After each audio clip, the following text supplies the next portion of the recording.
Lord has given us a blessed time around His table to worship Him in spirit and truth. We also sang the song, Votti Chetulato. What it means was, must I go? There is an English song, they translated in Telugu. Must I go? When we go to Him, మనం ఏం ఆయనకి జవాబు చెప్తాం? ఎంతమంది ఆత్మలను మనం తీసుకొచ్చాము? ఒట్టి చేతులతోనే వెళ్ళి ఆయన దర్శిస్తామా? నువ్వు నేనేం చేశాం? ఆయన అడుగుతాడు, మనం ఏం చెప్తాం?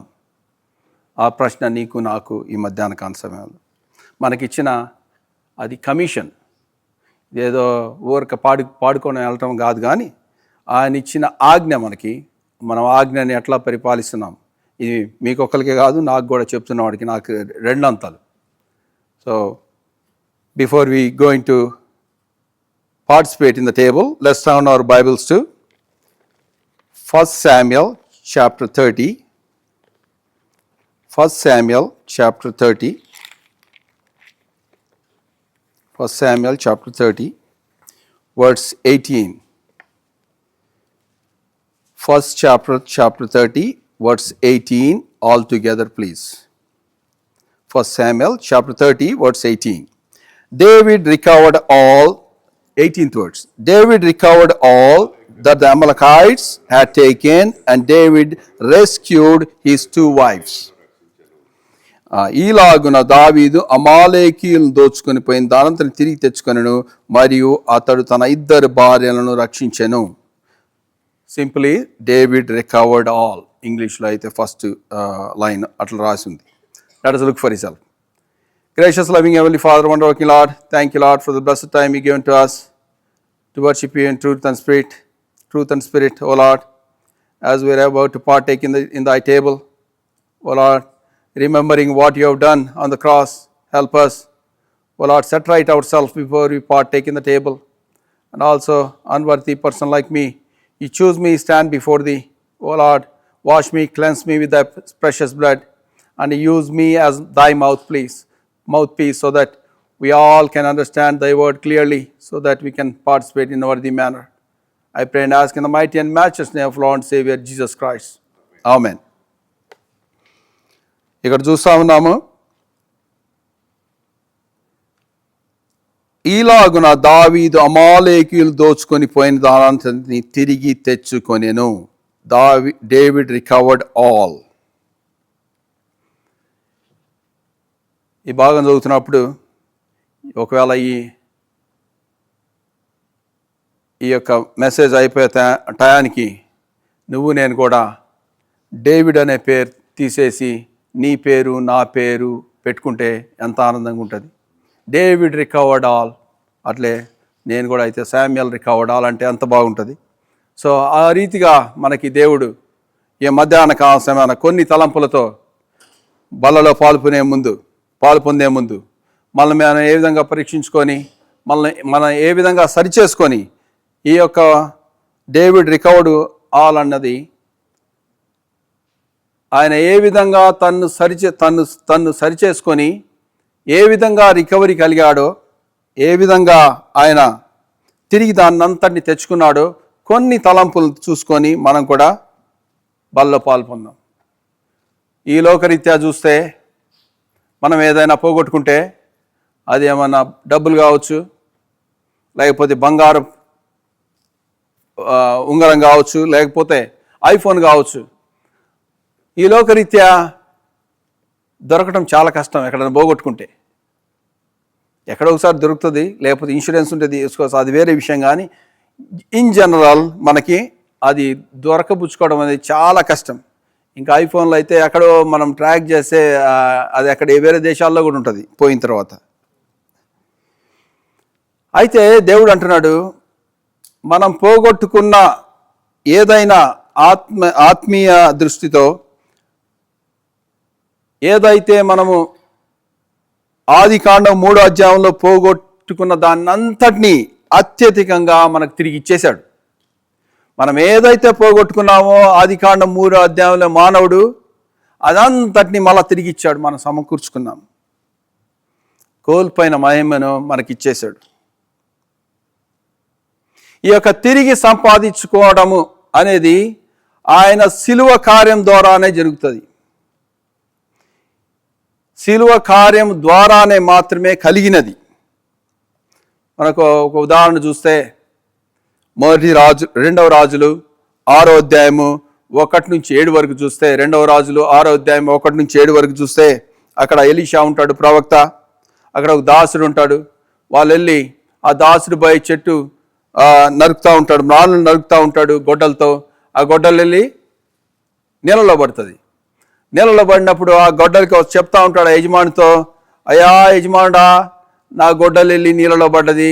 ఆ గొడ్డలి అరువు తెచ్చుకున్నది, అప్పు తెచ్చుకున్నది, నా సొంతది కూడా కాదు, అది పోయి నీళ్ళలో పడ్డది. నేను పోయి ఆయనకి ఏం చెప్పాలా, ఆ గొడ్డలిని తీసుకెళ్ళాలా ఎట్లా అంటే, ఎలీషా అంటాడు, ఆ కొమ్మని నరుకు, ఆ కొమ్మని తీసుకెళ్ళి ఆ నీళ్ళలో వేస్తే ఆ గొడ్డలి పైకి తేలుతుంది. మామూలుగా అయితే ఫిజిక్స్ వీటన్నిటి ప్రకారం అయితే ఆ గొడ్డలి పైకి తేలటం ఏంది నీళ్ళల్లో, అది అసాధ్యం. కానీ జరిగింది, ఇది ఏదో స్టోరీ కాదు, జరిగింది. ఆ కొమ్మ ప్రభువైన యేసుక్రీస్తు సిలువను సూచిస్తూ ఉంది. ఆ కొమ్మ ప్రభువైన యేసుక్రీస్తుని సూచిస్తూ ఉంది. నీళ్ళల్లో పైకి తేలింది. మనం కూడా మన పాపాల్లో ఉన్నప్పుడు నశించి నరకానికి పోవాల్సిన మనల్ని ఆయన రక్షించడం కోసం, నిన్ను నన్ను రక్షించడం కోసం సిలువ పైన వేలాడాడు. ఆ సిలువ రక్తం, ఆ యొక్క ప్రశస్తమైన రక్తం ఆ సిలువలో కార్చడం ద్వారా నిన్ను నన్ను పరిశుద్ధులుగా ఆయన తీర్చాలని ఆ విధంగా నీ కోసం నా కోసం బలయ్యాడు. అందుకే మనము ప్రతి వారం వెంబడి వారము 1 కొరింథీ 11వ అధ్యాయం 23 నుంచి చదువుతూ ఉంటాం. ఆయన నన్ను జ్ఞాపకం చేసుకోమన్నాడు. ఏం జ్ఞాపకం చేసుకోవాలా? ఆయన నీ కోసం నా కోసం ఏం చేశాడో జ్ఞాపకం చేసుకోవాలా. ఆయన నీ కోసం నా కోసం సిలువలో ఆయన పొందిన బాధలను జ్ఞాపకం చేసుకోవాలా. ఆ శ్రమలు ఎట్లా ఉన్నాయో మనం వర్ణించలేం, కానీ ఎందుకంటే అవి తలుచుకుంటేనే మామూలు విషయం కాదు. అట్లాంటి శ్రమలు నీ కోసం నా కోసం భరించాడు. అందుకే బల్లో పాల్గొనే ముందు ఆయన సిలువ, శ్రమలు, మరణము, పునరుత్థానాన్ని, భూస్థాపనని, పునరుత్థానాన్ని జ్ఞాపకం చేసుకుంటా ఉన్నాం. ఇవన్నీ ఆయన యొక్క సిలువ ద్వారానే మనల్ని పరిశుద్ధులుగా చేశాడు. మళ్ళా కోల్పోయినవన్నీ మళ్ళీ మనకు తిరిగి ఇచ్చాడు. Thank God. All Christians in this world, one thing we all agrees on the cross. క్రిస్టియన్స్లో చాలా డివిజన్స్, క్యాథలిక్స్, ప్రొటెస్టెంట్స్ అన్ని రకాలు ఉన్నాయి, కానీ they all agree on one thing is the cross. కొంతమంది ఒప్పుకోరు, కానీ అందరూ అయితే క్రాస్ని ఒప్పుకుంటారు. ఈ మధ్యాహ్న కాలంలో మనం చదివిన భాగం నుండి ఎవరైనా మన కుటుంబాల్లో ఎవరైనా ఇంకా శత్రువుని చేతిలో, శత్రువుని బారిలో ఇంకా ఉండి ఉంటే, ఆ పాపంలో ఇంకా ఉండి ఉంటే, ఎటువంటి పాపమైనా, అది చిన్నదైనా పెద్దదైనా, ఇంకా పాపంలో జీవిస్తూ ఉంటే చింతించిన అవసరం లేదు. ఎందుకంటే ఆయన సిలువ ద్వారా మరలా, ఆయన యొక్క సిలువ కార్యం ద్వారా మరలా తిరిగి అవన్నీ కోల్పోయిన వాటిని సంపాదించుకునే వాళ్ళంగా ఉంటాం. సాతాను మనకు బాగా శత్రువుగా ఉన్నాడు. సాతానే కాదు, మన శరీరం కూడా మనకు శత్రువుగా ఉంది. బైబిల్లో చూస్తే దావీదుని గురించి, దావీదు ఏం రాయబడి ఉంది? హృదయానుసారుడు. దావీదు దయాళుడైన రాజు, మంచి రాజు. దేవుడు అంటాడు, నా హృదయానుసారుడు అంటాడు. అయితే ఆయన కూడా కొన్ని తప్పులు, పాపాలు, అపరాధాలు చేశాడు కాబట్టి ఆయన కూడా కొన్ని కోల్పోయిన వాడిగా ఉన్నాడు. ఆయన చేసిన పాపాలని బట్టి, నువ్వు చేసిన పాపాలని బట్టి ఇక్కడ మనం దావీదునే తలుచుకుంటున్నాం, ధ్యానిస్తున్నాం, కానీ అది నీకు నాకు వర్తిస్తుంది. ఈ మధ్యాహ్న కాలంలో దావీదు కాదు, ఆయన పేరు మనం పెట్టుకొని మనం కూడా అటువంటి వారమే. అటువంటి పరిస్థితిలో ఉన్నప్పుడు, పాత నిబంధన కాలంలో ఉంటే నిన్ను నన్ను మనం చేసిన పాపాలని బట్టి ఎప్పుడో మనం చనిపోయి ఉండేవాళ్ళం, రాళ్లతో కొట్టుండేవాళ్ళు. అయితే మన ప్రేమగల యేసు, దయా కరుణ వాత్సల్యం కలిగిన ప్రభువైన యేసుక్రీస్తు వారు ఆ శిలువ కార్యం ద్వారా నువ్వు అటువంటి పరిస్థితిలో పాపపు పరిస్థితులు గుండా వెళ్ళినప్పుడు ఆయన శిక్షించి, తప్పు చేసినప్పుడు శిక్షించేవాడిగా మాత్రమే ఉన్నాడు కానీ చంపేవాడుగా లేడు. నిన్ను నన్ను ఆ చంపే స్థితికి తీసుకురాలేదు, శిక్షించేవాడుగా. ఎందుకంటే ఆయన నిన్ను నన్ను చూస్తూ ఉన్నాడు. ఎప్పటికైనా వీడు మారుతాడు కదా, ఎప్పటికైనా ఈమె మారుతుంది కదా. ఆ ఉద్దేశంతోనే ఈ యొక్క కొన్ని తలంపులు, ఈ యొక్క దావీదు జీవితంలో జరిగిన కొన్ని తలంపులు, మరి ముఖ్యంగా రాయబడిన 4 తప్పులు, 4 పాపాలు దావీదు చేసినట్టు చూస్తాం. ఆయన ఈ 4 పాపాలు గుండా వెళ్తున్నప్పుడు ఆ టెస్ట్లో ఆయన ఫెయిల్ అయ్యాడు. ఆ టెస్ట్ ఫెయిల్ అయినప్పుడు దానికి సంబంధించి ఆయన దానికి కావాల్సిన శిక్ష కూడా అనుభవించాడు. దావీదు ఈ టెస్ట్, ఈ పరిస్థితులు గుండా వెళ్తున్నప్పుడు ఆయనకి ఎంతో విశ్వాసం ఉంది దేవుని పైన. మనకు తెలుసు, ఒక బాలుడైన గొర్రెల కాపరి తీసుకెళ్ళి రాజుగా చేపిస్తే, రాజ్య సింహాసనం పైన కూర్చోబెడితే ఆయన ఎంత విశ్వాసం కలిగి ఉండాలో. అయితే కష్టాల గుండా, పరిస్థితులు చూసినప్పుడు ఆయన్ని మర్చిపోయిన వాడిగా ఉన్నాడు. దేవుణ్ణి మర్చిపోయి తన సొంత బుద్ధితో, సొంత తలంపులతో, సొంత జ్ఞానంతో అనేక సార్లు తప్పు చేసిన వాడిగా ఉన్నాడు. ఇక్కడ మనం అయితే ఈ యొక్క సమయంలో క్లుప్తంగా 4 ఆయన చేసిన పాపాల గురించి చూస్తాము. మొదటిగా దావీదు చేసిన మొదటి పాపము, 1 సమూయేలు 29:1-4 వరకు. 1 సమూయేలు 29:1-4 వరకు. ఇక్కడ ఏముందంటే, ఫిలిస్తీయులు ఇశ్రాయేలుకు వ్యతిరేకంగా యుద్ధం చేయాలని, దండెత్తాలని చూస్తూ ఉంటాడు. దానికంటే ముందు మనకు తెలుసు, రాజైన సౌలు దావీదును చంపాలని ప్రయత్నిస్తూ ఉంటాడు. ఈ క్రమంలో దావీదు ఒక ఊరు నుంచి ఇంకొక ఊరికి పరిగెత్తుతా ఆయన మరణాన్ని తప్పించుకుంటా సౌలు దగ్గర నుంచి పరిగెత్తా ఉంటాడు, ఒక ఊరు నుంచి ఒకరు. అట్లా వచ్చి ఇక్కడ ఫిలిస్తీయుల దగ్గరకు వస్తాడు, ఆకీషు రాజు దగ్గరకు వస్తాడు. వచ్చి ఆయన యొక్క భద్రత కోరుతాడు. మొదట ఈ యొక్క ఫిలిస్తీయులు దేవునికి విరోధుడికి సాతాను దగ్గరికి వెళ్ళి ఆయన భద్రత కోరిన వాడుగా ఉన్నాడు. రెండవదిగా చూస్తే, ఇక్కడ వీళ్ళల్లి ఫిలిస్తీయులు ఇశ్రాయేలుతో యుద్ధం చేయడానికి రెడీగా అవుతుంటే ఈయన కూడా, నేను కూడా వచ్చి మీతో జాయిన్ అవుతాను, నేను కూడా మీతో కలిసి ఇశ్రాయేల్ పైన యుద్ధం చేస్తా అంటాడు. సౌలు ఈయన ఎందుకంటే సౌలు నన్ను చంపాలని చూస్తున్నాడు.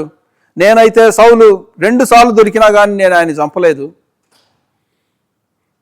ఇప్పుడు వెళ్ళి వీళ్ళతో కలిసి, వీళ్ళ బలం చాలా పెద్దగా ఉంది, ఇప్పుడు వీళ్ళతో కలిసి నేను వెళ్ళి సౌలుని చంపేయచ్చు, ఇశ్రాయేల్ని తిరిగి ఆ అధికారాన్ని నాకు తీసుకోవచ్చు అనుకున్నాడేమో. కానీ వాళ్ళతో మాట్లాడుతూ ఉంటే వాళ్ళ కమాండర్స్ వాళ్ళు ఏమన్నారంటే, ఈయన మాటలు మనం నమ్మడానికి లేదు. ఇంతకుముందు తెలుసు కదా, సౌలు రాజు గొల్యాతును చంపినాడు, సౌలుకి 1000, దావీదుకి 10,000 వాడారు. ఈయన కూడా వాళ్ళ సైడే, కాబట్టి ఈయన మాటలు నమ్మొద్దు, ఈయన్ని మనతో తీసుకువెళ్ళొద్దు అని చెప్పినప్పుడు అప్పుడు దావీదు వెనక్కి వెళ్ళిపోతూ ఉంటాడు. వెనక్కి వెళ్తే వాళ్ళ ఊరి దగ్గరికి వచ్చినప్పుడు ఆడేం చూస్తాడంటే, అమాలేకీయులు వచ్చి ఆ ఊరిని అంతటిని నాశనం చేస్తారు. అమాలేకీయులు ఆ ఊరిని అంతా తగలబెడతారు. అంతేకాదు వారి కుటుంబాన్ని, 2 భార్యల్ని, వాళ్ళు పోతా ఉన్నాయన్నీ కూడా తీసుకుని వెళ్ళిపోతారు అమాలేకీయులు. అప్పుడు దావీదు ఆ ఊరి దగ్గరకు వచ్చినప్పుడు అక్కడ ఏముండదు. ఒక రకంగా చెప్పాలంటే ఒక బూడిద దిబ్బలాగా ఉంది అక్కడ. అంతా వాళ్ళు తీసుకొని వెళ్ళిపోయినట్టుగా చూస్తాం. అప్పుడు దావీదు అంటాడు, ఏడుస్తూ ఉంటాడు. 1 సమూయేలు 30:1-7 వరకు చదివితే అక్కడ, దావీదును అతని జనులను 3వ దినమందు సిక్లగునకు వచ్చిరి. అంతలో అమాలేకీయులు దండెత్తి దక్షిణ దేశం మీదను సిక్లగు దేశం మీదను పడి కొట్టి దానిని తగలబెట్టి, గనులేమి అల్పులనేమి అందులోనున్న ఆడువారినందరినీ చెరపట్టుకొని చంపక వారిని తీసుకొని వెళ్ళిపోయి ఉండిరి. దావీదును అతని జనులను పట్టణమునకు వచ్చి అది కాల్చబడి ఉండయు తమ భార్యలను కుమారులను కుమార్తెలను చెరలోనికి కొనిపోబడి ఉంటే చూచి ఇక ఏడ్చుటకు శక్తి లేకపోవునంతగా బిగ్గరగా ఏడ్చిరి. ఇజ్రాయేలరాలైన అహీనోయము కర్మేలియుడైన నాబాలు భార్య అబీగేలును అను దావీదు ఇద్దరు భార్యను చెరలోనికి కొనిపోబడగా చూచి దావీదు మిక్కిలి దుఃఖపడెను. మరియు తమ తమ కుమారులను బట్టి కుమార్తెలను బట్టి జనులందరికీ ప్రాణము విసికినందున రాళ్ళు రువ్వి దావీదును చంపుదము రండని వారు చెప్పుకొనగా దావీదు తన దేవుడైన యెహోవాను బట్టి ధైర్యము తెచ్చుకొనెను. చూశాడు, రాగానే పరిస్థితి, కుటుంబం లేదు, పశువులు లేవు, ఏమి లేవు, ఎక్కడ చూసినా కాలిపోతా ఉంది ఊరంతా, సిక్లగు. అటువంటి పరిస్థితిలో మనసు హృదయం అంతా పడిపోయింది. ఇంకా ఆయన ఎట్లా ఏడుస్తున్నాడంటే అంత ఏడ్చుటకు శక్తి లేనంతగా ఏడ్చారంట వాళ్ళంతా. దావీదు కూడా ఏడ్చాడు. అప్పుడు అక్కడ ఉన్న వాళ్ళంతా దావీదుని చూశారు. ఇదంతా నీ వల్ల అయింది కాబట్టి నిన్నే రాళ్ళు పెట్టి కొడతామని వాళ్ళు అంటా ఉన్నారు. అప్పుడు దావీదు బాగా ఏడ్చిన తర్వాత అప్పుడు గుర్తొచ్చింది. చివరి వచనం 7వ వచనంలో రాసింది, దావీదు తన దేవుడైన యెహోవాను బట్టి ధైర్యము తెచ్చుకొనెను. ఈ మధ్యాహ్న కాల సమయాన మళ్ళీ ఎవరైనా ఇటువంటి కష్టతరమైన పరిస్థితిలో వెళ్తున్నారు, సాతాను వాని క్యూక్తుల్లో పడి ప్రమాదకరమైన పరిస్థితుల్లో లేకపోతే ఇబ్బందుల్లో ఇరుకుల్లో వెళ్తున్నప్పుడు దేవుడు మనకిచ్చే వాగ్దానం ఏంటంటే దేవుడైన యెహోవాను బట్టి ధైర్యము తెచ్చుకొనెను. We all have to underline this word. ఏ పరిస్థితుల్లో అయినా, ఎప్పుడైనా, ఇప్పుడే కాదు ఎప్పుడైనా, ఏ పరిస్థితుల్లో అయినా మనం వెళ్ళినప్పుడు ఈ వాక్యం చూసుకొని దేవుడైన యెహోవాను బట్టి ఏ విధంగా అయితే దావీదు ధైర్యం తెచ్చుకున్నాడో మనం కూడా ధైర్యం తెచ్చుకునే వాళ్ళంగా ఉండాలి. ఎట్లే ఏడ్చి ఉండటం కాదు, కానీ యెహోవాను బట్టి ధైర్యం తెచ్చుకున్నాడు. తర్వాత వచ్చిన వాళ్ళు చూస్తే మనకు బాగా తెలుసు ఏం చేశాడు దావీదు. ఏఫోదు తీసుకొని దేవుని వద్ద విచారణ చేశాడు, దేవుని వద్ద ప్రార్థించాడు. ఇప్పుడు బుద్ధి వచ్చింది. అప్పుడు దాకా తన సొంత బలము సొంత బుద్ధితో వెళ్ళి యుద్ధం చేయాలనుకున్నాడు, వాళ్ళతో కలవాలనుకున్నాడు. దేవుడిని అడగలా, దేవుడు ఒప్పుకునేవాడు కాదు. అయితే బుద్ధి వచ్చిన తర్వాత, అంతా కోల్పోయిన తర్వాత దేవుని చూసి ధైర్యం వచ్చింది. ధైర్యం వచ్చిన తర్వాత దేవుని దగ్గర ప్రార్థిస్తూ ఉన్నాడు, విచారణ చేస్తూ ఉన్నాడు. తర్వాత మనకు తెలుసు, మిగతా భాగం అంతా చూస్తే దేవుని దగ్గర తన తప్పు ఒప్పుకున్నవాడుగా ఉన్నాడు. క్షమించు ప్రభువా, నీ చిత్తాన్ని అడగకుండా నేను ఫిలిష్తీయులతో కలిశాను, అమాలేకీయులు వచ్చి నన్ను యుద్ధం చేసి మొత్తం తీసుకెళ్ళిపోయారు అని విచారణ చేస్తా ప్రార్థిస్తూ ఉన్నాడు. ఒకవేళ నేను వెళ్ళి అమాలేకీయులతో యుద్ధం చేస్తే నాకు విజయం ఇస్తావా, నేను పోగొట్టుకునే అన్ని మళ్ళా నాకు ఇస్తావా అని ప్రార్థించినప్పుడు దేవుడు అప్పుడు జవాబిస్తూ ఉన్నాడు, నువ్వు అన్నట్టే పోయి యుద్ధం చేయి, నీకు అన్ని మళ్ళా ఇస్తా అంటాడు. సో మొదటి సమూయేలు 30:18 అప్పుడు డేవిడ్ రికవర్డ్ ఆల్. తప్పు చేశాడు, పాపం చేశాడు. అయితే ఇక్కడ ఏడ్చి పాపాన్ని ఒప్పుకున్నాడు, యెహోవాను బట్టి ధైర్యం తెచ్చుకున్నాడు. ఎందుకంటే మన దేవుడు క్షమించే దేవుడు. పాపంలో ఉండాల్సిన అవసరమే లేదు. పాపంలో ఒకవేళ ఇంకా ఉంటే ఉండాల్సిన అవసరమే లేదు. ఆయన దయ కనికరము క్షమించే దేవుడు. అటువంటి దేవుడు ఉండగా ఇంకా పాపంలో ఉండాల్సిన అవసరం ఏంది? ఆయన క్షమాహృదయం కలిగిన దేవుడు. అందుని బట్టి క్షమించాడు, విజయం ఇచ్చాడు. అమాలేకీయుల పైన తిరిగి కోల్పోయిన దాన్ని మళ్ళా తీసుకొని మళ్ళా దావీదుకి ఇచ్చాడు. ఎంత ధన్యత దావీదుకి! ఇదంతా దేవుడు చేయటం వల్లే అయింది, కానీ ఆయన సొంత కార్యం వల్ల కాదు. ఈ సందర్భంలో మరొక విషయాన్ని జ్ఞాపకం చేసుకుంటే, మనల్ని మనమే కాదు, అవును మన ఎవరి రక్షణ వాళ్ళదే, రక్షణ అనేది వేరే ఎవరిది వాళ్ళదే. అయినప్పటికీ మన కుటుంబాలు ఉన్నాయి. మన కుటుంబాలను, మన గుడారాలను, బైబిల్లో గుడారాలను కూడా రాయబడి ఉంది. వాటిని కూడా మనం కాపాడుకునే వారం, మన కుటుంబాలను కూడా కాపాడుకునే వారంగా ఉండాలి. ఎవరికో ఆత్మకు వారే బాధ్యులైనప్పటికీ మన కుటుంబాలని మనం కాపాడుకునే, శత్రువు నుండి వారి బారి నుండి కాపాడుకునే వారంగా ఉండాలి. మనకు బాగా తెలుసు, ఇశ్రాయేలీలు అరణ్య మార్గంలో ప్రయాణిస్తున్నప్పుడు ఐగుప్తు నుంచి బయలుదేరి బయటకు వచ్చి అరణ్య మార్గంలో ప్రయాణిస్తున్నప్పుడు మోయాబీయులు, అమాలేకీయులు వీళ్ళ పైన యుద్ధం చేస్తా ఉన్నారు. ఒకనొక టైంలో మోయాబీయులు అయితే బాగా ఇశ్రాయేల్ని చూసి బాగా భయపడ్డారు. వీళ్ళ ముందు మనం తట్టుకోలేము అని ఇశ్రాయేల్ని చూసి బాగా భయపడ్డారు అమాలేకీయులు. అప్పుడు ఏం చేశారు? ఎవరినో ఒకరిని, ఇశ్రాయేల్ని శపించేవారిని ఎవరో ఒకరు తీసుకొస్తే ఇశ్రాయేల్ని శపిస్తారు, సో మనం హాయిగా ఉండొచ్చు అనుకున్నారు. అప్పుడు ఏం చేశారు? బిలాముని పిలిచారు. బిలాముని పిలిచి నువ్వు ఇశ్రాయేల్ని శపించు అన్నప్పుడు అది పనిచేయలేదు. దేవుడు అట్లా ఒప్పుకోలేదు. అప్పుడు తర్వాత మనకు తెలిసి ఏమైందో, numbers chapter 25 verses 1 and 2, numbers 25 1 and 2, ఇశ్రాయేలీలు అక్కడ పాడైపోయారు. వారి గుడారాల్లోకి వెళ్ళి పాడైపోయారు. ఇశ్రాయేలు పాపం చేశారు. అక్కడ దాని రిజల్ట్ ఏంటంటే 24,000 మంది చనిపోయినట్టు చూస్తాం. ఎందుకంటే ఇశ్రాయేలీలు తమ కుటుంబాలని, తమ గుడారాలని కాపాడుకోలేని పరిస్థితిలో ఉన్నారు.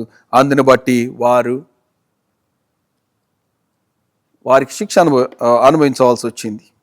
అయితే మనం ఈ మధ్యాహ్న కాల సమయంలో ఇవన్నీ మనకి రాయబడి ఉన్నాయి. ఇదంతా నిజంగా జరిగిన హిస్టరీ ఇదంతా మన ముందు రాయబడి ఉన్నాయి. మనం ఏ విధంగా మన రక్షణను మాత్రమే కాకుండా మన కుటుంబాన్ని, మన గుడారాలని ఏ విధంగా కాపాడుకుంటున్నాం. సాతానుకి నువ్వు నేనంటే చాలా ఇష్టం. ఎందుకంటే మనల్ని దోచుకోవాలని చూస్తాడు. ఎందుకంటే మనం వాడి సైడ్ కాదు కాబట్టి మనల్ని దోచుకోవాలని చూస్తాడు, వాడి సైడ్ తెప్పించుకోవాలని చూస్తాడు. అందుని బట్టి సాతాని వల్ల మనం జాగ్రత్తగా కలిగి మన గుడారాలను, మన రక్షణను, మన కుటుంబ రక్షణను మనం కాపాడుకునే వారంగా ఉన్నాం. మొదటిగా దావీదు పశ్చాత్తాపడ్డాడు, తిరిగి సమకూర్చబడ్డాడు. కోల్పోయిన అన్నీ తిరిగి అత్యధికంగా సమకూర్చబడ్డారు. రెండవదిగా ఆయన చేసిన పాపం ఏంటంటే, ఇవన్నీ బక్సింగ్ గారి బుక్లో బాగా రాశారు. డేవిడ్ రికవర్డ్ ఆల్, తెలుగులో కూడా ఉంది, ఇంగ్లీష్లో కూడా ఉంది, చాలా బాగా రాశారు. రెండవదిగా చూస్తే 1 Chronicles chapter 13 and 15లో మొదటి దినవృత్తాంతాలు 13వ అధ్యాయము 15వ అధ్యాయం చూస్తే ఇక్కడ ఆయన మళ్ళా సొంత తెలివిని ఉపయోగించాడు. సొంత తెలివేంటి? కొత్త బండిపై మందసాన్ని ఉంచాడు. కొత్త బండిపై మందసాన్ని నుంచి తీసుకొస్తా ఉన్నాడు. 1 సమూయేలు 6వ అధ్యాయంలో చూస్తే ఫిలిష్తీయులు ఇశ్రాయేల్ మందసాన్ని పట్టుకున్నారు, చెరబట్టుకొని దాన్ని తీసుకెళ్ళి వాళ్ళు అనుకున్నారు, ఈ మందసం ఎక్కడుంటే అక్కడ మాకు విజయం వస్తుంది కదా, ఆ మందసాన్ని మనమే తెచ్చుకుందాం, మనకు కూడా విజయం వస్తుంది అనుకున్నారు. తీసుకొచ్చి వాళ్ళు ఎక్కడ పెట్టారు? దాగోని గుడిలో పెట్టారు. దేవుడు వారికి తీర్పు తీర్చాడు. అక్కడ మరణాన్ని చూస్తారు వాళ్ళు. ఆ తర్వాత మళ్ళీ తీసుకొని ఎక్రోనుకు తెస్తారు. అక్కడ కూడా వారు తీర్పును చూశారు. తట్టుకోలేకపోయారు. ఇంకా ఇదేదో రాంగ్ ఉంది, వాళ్ళ దగ్గర ఉంటేనేమో విజయం వస్తుంది, మన దగ్గరకు వస్తేనేమో ఇట్లా అవుతుంది, సో మన కొద్ది మందసం వాళ్ళకి ఇచ్చేద్దాం, వాళ్ళకే ఇచ్చేద్దామని ఇవ్వడానికి రెడీ అయ్యారు. ఇప్పుడు దావీదు ఆ మందసాన్ని తీసుకొస్తున్నాడు. ఎంత గొప్ప ఉద్దేశం! దావీదు తిరిగి మందసాన్ని మళ్ళీ ఇశ్రాయేలుకి తీసుకోవడం అనేది ఎంతో మంచి పని, ఎంతో గొప్ప పని. అయితే ఎట్లా చేస్తున్నాడు అనేది ఇక్కడ మనం చూస్తూ ఉన్నాం. ఒక కొత్త బండిపై తీసుకొని వస్తూ ఉన్నాడు. ఎట్లా తేవాలి మందసాన్ని? బండిపై తేవాలా? పాతరి మందం ఎట్లా రాయబడి ఉంది? Numbers chapter 4 verse 15. Numbers chapter 4 verse 15. కహాతీయులు దాని మోయవలను, అయితే వారు సావక ఇండునట్లు పరిశుద్ధమైన దానిని ముట్టకూడదు. ఇవి ప్రత్యక్షపు గుడారంలో కహాతీయుల భారము. బండి కాదు మోయాల్సింది, కొత్త బండి కాదు మోయాల్సింది. కహాతీయులు దేవుడు ఆజ్ఞాపించాడు వాళ్ళకి. ఈ మందసం గురించి బాగా తెలుసు మనకు. నిర్గమకాండం 25వ అధ్యాయంలో ఈ మందసం ద్వారానే మీ మధ్యకు వస్తాను, మీతో మాట్లాడతాను. దేవుడే వచ్చి వారితో మాట్లాడుతున్నాడు ఈ మందసం ద్వారా. అటువంటి మందసాన్ని, అటువంటి పరిశుద్ధమైన ప్రదేశాన్ని, అతి పరిశుద్ధమైన ప్రదేశాన్ని ఇష్టం వచ్చినట్టు తాగడానికి లేదు, ఇష్టం వచ్చినట్టు ట్రాన్స్ఫర్ చేయడానికి లేదు. దేవుడు ఆజ్ఞిచ్చాడు కహాతీయులు మోయాల. ఇంకా నంబర్ 7-9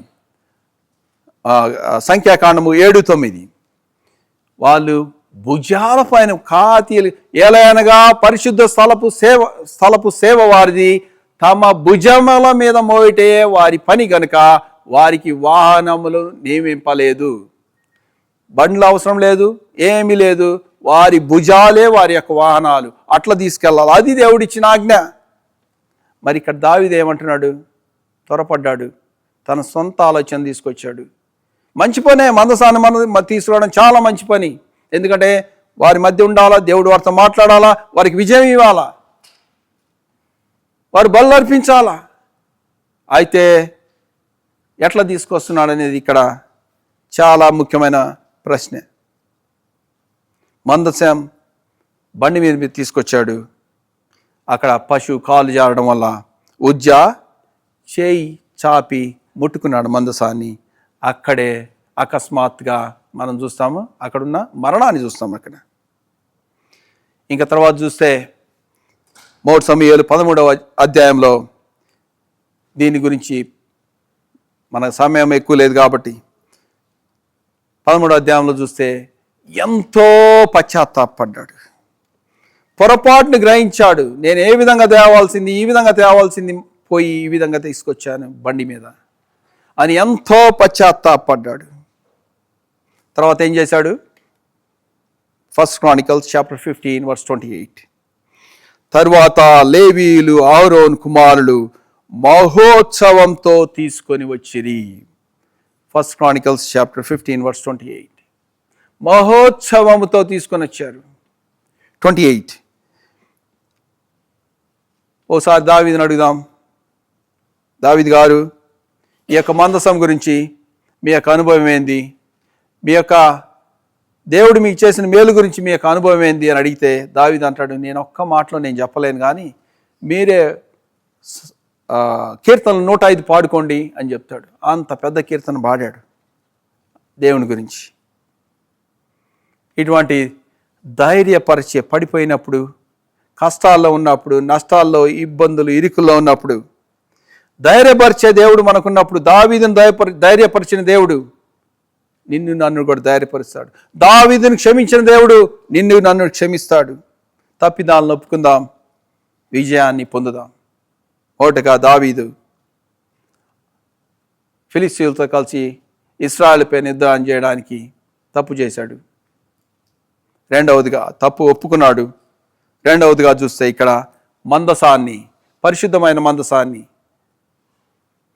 బండి మీద తీసుకొచ్చి తప్పు చేశాడు. అయితే తప్పు ఒప్పుకున్నాడు. అందును బట్టి ఆయన ఏమైతే కోల్పోయాడో తప్పు ఒప్పుకున్నాడు కాబట్టి, క్షమింపబడ్డాడు కాబట్టి మరి అన్ని కోల్పోయిన వాడిని మరి తిరిగి పొందిన వాడుగా ఉన్నాడు. మూడవదిగా చూస్తే అందరికి తెలిసిన భాగము 2 సమూయేలు 11వ అధ్యాయంలో బెత్షెబాతో ఆయన చేసిన పాపాన్ని బట్టి 51వ అధ్యాయంలో కీర్తనలో ఎంతగా ఏడ్చాడో మనకందరికి బాగా తెలుసు. ఆ యొక్క క్షమాపణ గురించి ఆయన ఎంత ఏడ్చాడంటే అంత ఏడ్చాడు. దేవుడు ఆయన్ని క్షమించాడు. క్షమించి మళ్ళా ఆయన పనిష్మెంట్ దేవుడు ఇచ్చాడు అనుకోండి, అది వేరే విషయం, కానీ ఏవైతే కోల్పోయాడో మళ్ళా తీసుకున్నవాడుగా ఉన్నాడు. నాలుగవదిగా చూస్తే 3 సమూయేలు 17:47 చూస్తే దావీదు గొల్యాతును చంపాడు. అప్పుడు గొల్యాతును చంపినప్పుడు దావీదు ఏం పాట పాడి ఉండొచ్చు అంటే, మనకు తెలుగు పాట ఉంది, భయపాడకుము నీవు యుద్ధము యెహోవాదే, నిశ్చయము గజయము నీదే భయపడకుము. ఈ పాట పాడి ఉండొచ్చు గొల్లియాతును చంపగానే. యుద్ధం నాది కాదు, యెహోవాదే, నువ్వేనాయా నాకు ఇచ్చింది ఈ విజయము, నాది కాదు అని దేవుని పైన ఆధారపడ్డాడు. అయితే ఇక్కడికి వచ్చే సమయానికి proud came in to his heart, in his mind. అక్కడ జోయాబుని అడుగుతున్నాడు ఆయన కమాండర్ని, పోయి మన మిలిటరీని అంత ఎంతమంది ఉన్నారో లెక్కించు, నా మిలిటరీ ఇంత పెద్ద మిలిటరీ, ఇంత మిలిటరీ ఉంటే నన్ను ఎవరు జయించగలరు, నాతో ఎవరు యుద్ధం చేయగలరు, పోయి లెక్కించి అందరికీ చెప్పంటే ఆయన పోయి లెక్కిస్తాడు. దాదాపు 1.5 మిలియన్ సోల్జర్స్ మనం చూస్తాం. అదే 2 సమూయేలు 24, మొదటి దినవృత్తాంతములు 21 ఈ యొక్క భాగాన్ని చూస్తే ఇక దావీదు తన మిలిటరీ పవర్ పైన గొల్లియాతును చంపినప్పుడేమో దేవుడే యుద్ధం యెహోవాదే అన్నాడు. ఇక్కడికి వచ్చేసరికి మారిపోయాడు. నా మిలిటరీ చూడు అంటున్నాడు. ఆయన మిలిటరీ స్ట్రెంత్ పైన ఆధారపడిన వాడుగా ఉన్నాడు. ఆయన దేవుని యొక్క వాగ్దానాలు మర్చిపోయిన వాడుగా ఉన్నాడు. దేవుని యొక్క విశ్వాసతను మర్చిపోయిన వాడుగా ఉన్నాడు. దేవుడు మనకందరికీ తెలుసు, దేవుడు విగ్రహారాధన అంటే ఆయనకి ఇష్టం లేదు. మనుషుల్లో ఉన్న ఆ యొక్క ప్రౌడ్ గర్వాన్ని అంటే ఆయనకి ఇష్టం లేదు. ఇక్కడ చూస్తాము, ఇక్కడ దావీదు తన హృదయంలో గర్వపడ్డాడు తన మిలిటరీని చూసుకొని. నన్ను ఎవ్వరేం చేయలేరు, ఇంత మిలిటరీ ఉందనుకున్నాడు. అప్పుడు దేవుడు అంటాడు, మొదటి దినవృత్తాంతాలు 21:8 అప్పుడు తెలిసి వచ్చింది ఆయనకి. మొదటి దినవృత్తాంతాలు 21:8 నేను చేసిన తప్పు, ఇన్ని రోజులు నీ పైన యుద్ధం అంతా నీదే అన్నాను, ఇప్పుడు నాది అని అన్నట్టు మాట్లాడుతున్నాను, దేవా క్షమించు. మొదటి దినవృత్తాంతాలు 21:8 అక్కడ దేవుడి మీద ఏడుస్తా మొర్ర పెడతా ఉన్నాడు. దేవా నన్ను క్షమించు, క్షమించు అని ఏడుస్తూ ఉన్నాడు. ప్రతిసారి తప్పు చేసినప్పుడు దావీదు ఎంతగా కుమిలి ఏడ్చాడంటే ఆ పాపాన్ని రియల్గా లోపల నుంచి వచ్చింది. అది ఆ క్షమాపణ అడిగినప్పుడు దేవుడు క్షమించిన వాడిగా ఉన్నాడు. క్షమించి ఏం చేశాడు దేవుడు? 3 ఆప్షన్స్ ఇచ్చాడు. 21వ అధ్యాయంలో చూస్తే మొదటి దినవృత్తాంతాల్లో 3 ఆప్షన్లు ఇచ్చాడు. తర్వాత భాగాలు 9, 10, 11 వచనాల్లో చూస్తే దావీదు 3 ఆప్షన్ పిక్ చేసుకున్నాడు. 3 ఆప్షన్ పిక్ చేసుకున్న దాన్ని బట్టి ఎంతమంది చనిపోయారు? You had to pay the price. 70,000 మంది ఆ పెస్టిలెన్స్ వల్ల 70,000 మంది చనిపోయారు. తప్పు చేశాడు, శిక్ష అనుభవించాడు. కాకపోతే దేవుడు ఆయన్ని శిక్షించి మరణానికి తీసుకెళ్ళలేదు. అది నీ జీవితంలో, నా జీవితంలో అదే జరుగుతూ ఉంది. నువ్వు నేను ఎన్నో తప్పులు చేస్తూ ఉన్నాం, ఎన్నో పాపాలు చేస్తున్నాం, ఎందుకంటే మనం పాప లోకంలో ఉన్నాం. అయితే దేవుడు కరుణగల దేవుడు, ధైర్యపరిచే దేవుడు, నిన్ను శిక్షించి ఏ విధంగా అయితే తండ్రి కుమారుని అన్న ప్రేమ కలిగి శిక్షిస్తాడు కానీ చంపడు. అదే రీతిలో దేవుడు నిన్ను నన్ను శిక్షిస్తున్నాడు. ఎందుకంటే నిన్ను నన్ను సరిచేయాలని, సరిచేసుకున్న వారమై ఆయన బల్లో పాలు పొందాలని. అందుకే వారం వెంబడి వారం ఎందుకు మనం చేస్తున్నాం? మనం as often as we can set right our self. వారం వెంబడి వారం సరి చేసుకొని ఆయన ఎదుకు వచ్చినప్పుడు మనం అన్నీ కోల్పోయినవన్నీ సమకూర్చుకునే వారంగా, దావీదు ఏ విధంగా అయితే సమకూర్చుకున్నాడో అదే రీతిలో మనం కూడా సమకూర్చుకునే వారంగా ఉంటాం. మన జీవితాల్లో ఈ లోకంలో ఉంటున్నాము, పాపలోకంలో ఉంటున్నాము.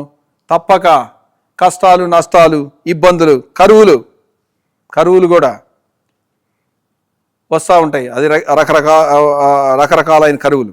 అయితే దావీదు వలె ధైర్యం కలిగి దేవుని చూసుకుంటూ, పాపాలు ఒప్పుకుంటూ, సరి చేసుకుంటూ వచ్చినప్పుడు మనల్ని మనకు ఆయన తిరిగి సమకూర్చి కోల్పోయినవన్నీ ఇచ్చేవాడుగా ఉన్నాడు. మొదటిగా ఫిలిస్తీన్ల వద్ద ఆశ్రయం పొంది, ఆకీష్ రాజు వద్ద ఆశ్రయం పొంది వారితో కలిసి యుద్ధం చేయడానికి వెళ్ళినప్పుడు దేవుడు క్షమించాడు. దేవుణ్ణి అడిగినప్పుడు క్షమించాడు. రెండవదిగా సొంత జ్ఞానంతో మందసం వద్ద తీసుకొస్తున్నప్పుడు ఆయన సొంత జ్ఞానంతో అక్కడ పెనాల్టీ పే చేశాడు, కానీ దేవుని వద్ద తప్పు ఒప్పుకున్నప్పుడు దేవుడు క్షమించిన వాడుగా ఉన్నాడు. అదే మూడవదిగా బెత్షెబాతో పాపం చేసినప్పుడు దేవుడు క్షమించినటువంటి వాడిగా ఉన్నాడు. 4వదిగా తన సొంత జ్ఞానము బలంపై ఆధారపడి ఆ మిలిటరీని కౌంట్ చేయమన్నప్పుడు దేవుడు క్షమించిన వాడిగా ఉన్నాడు. తద్వారా కోల్పోయినవన్నీ మనం చదివిన రీతిలో తిరిగి సమకూర్చబడిన వాడిగా ఉన్నాడు. నీ జీవితంలో, నా జీవితంలో ఇటువంటి పరిస్థితులుగా వెళ్తుంటే ఇంకా మనము ధైర్యం తెచ్చుకొని దేవుణ్ణి అడుగుదాం. దేవా, బల్లో పాలు పొందక మునుపు, దేవా నేను కూడా దావీదు వలె, ఇక్కడ దావీదు గురించి చెప్తా ఉన్నాం, దావీదు వలె నేను కూడా ఒకప్పుడు పోయిన వారము ఈరోజు ఇటువంటి పరిస్థితులు గుండా వెళ్ళాను. నేను కూడా నీకు వ్యతిరేకంగా పాపం చేశాను. అయితే నువ్వు నా పాపాన్ని బట్టి నన్ను చంపలేదు. నాకైతే ఆ పాపాన్ని ఓల్డ్ టెస్ట్మెంట్ ప్రకారం అయితే నాకు అటువంటి శిక్ష రావాలా, అయితే నన్ను చంపకుండా నన్ను శిక్షిస్తున్నావు. ఎందుకంటే నన్ను సరిచేసి పోయినవన్నీ తిరిగి సమకూర్చుకోవాలని. ఎందుకంటే నువ్వు ప్రేమ కలిగిన దేవుడు. ఆ ప్రేమని కలవరి శిలువలో నా కోసం రుజువు చేశావు. ఆ ప్రేమను ఏదో మాటలతో చెప్పలేదు, కానీ కలవరి శిలువలో రుజువు చేశాడు ఆ ప్రేమను నీ కోసం. అందుని బట్టి ఈ మధ్యాహ్న కాల సమయంలో మనం పరీక్షించుకుందాం. దావీదైతే ఈ 4 విషయాలు తప్పిపోయాడు, మనమైతే ఎన్నో విషయాలు తప్పిపోయి ఉండొచ్చు. మనం పరీక్షించుకుందాం, యోగ్యమైన రీతిలో బల్ల చేయవేద్దాం. అందుకే కీర్తనాకారుడు 139, 23, 24 139, 23, 24 వచనాలు చూసుకొని మనం బల్లలోకి వెళ్దాం. దేవా, నన్ను పరిశోధించి నా హృదయమును తెలుసుకొనుము, నన్ను పరీక్షించి నా ఆలోచనలు తెలుసుకొనుము. నీ కాయాసకరమైన మార్గము నా యందున్నదేమో చూడుము, నిత్య మార్గమున నన్ను నడిపించుము. ఆయనకు ఆయాసకరమైనది ఏమైనా, బల్ల పాలు పొందక మునిపై ఏమైనా ఉన్నాయో మనం సరి చేసుకుందాం. యోగ్యమైన రీతిలో బల్ల పాలు పొందినట్టు దేవుడు సాయం చేయను గాక.